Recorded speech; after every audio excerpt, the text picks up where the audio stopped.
sitten tässä on seuraavana sitten Mitrin tuolta hoitopaikasta kuvaa, ja Mitri oli hoidossa tuolla Martinlaaksossa.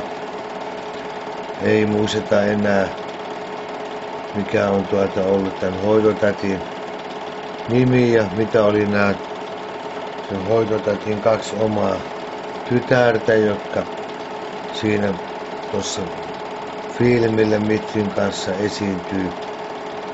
Tässä on näitä tätejä, tässä on tää varsinainen tää Mitrin hoitotäti sitten. Tää on nyt sitten sitä 70-luvun muotia. 70-luvun muotia näkyy tässä. Siinä on tosiaan tuo Mitrin hoitotäti. Ei ollut subjektiivista eikä objektiivista päivähoito-oikeutta päivähoitoon. Ei kunta ole järjestänyt, jokainen järkkäsi sitten omalla laillaan. Yleensä makso siitä sitten päivähoidosta. Tässä on tämä tyttö, joka on varmasti tämän hoitotätin omia tyttöjä.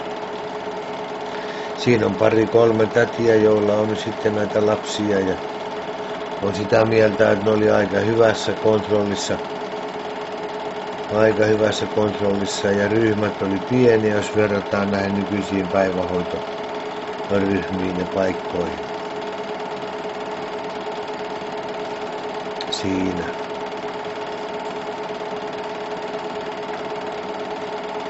No niin, vähän filmin takia vähän otetaan niinku semmoista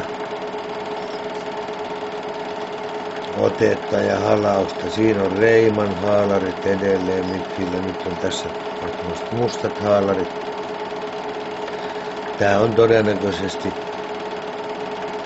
talveen 76 taikka sitten 77 kevättä. Todennäköisesti 77 kevättä.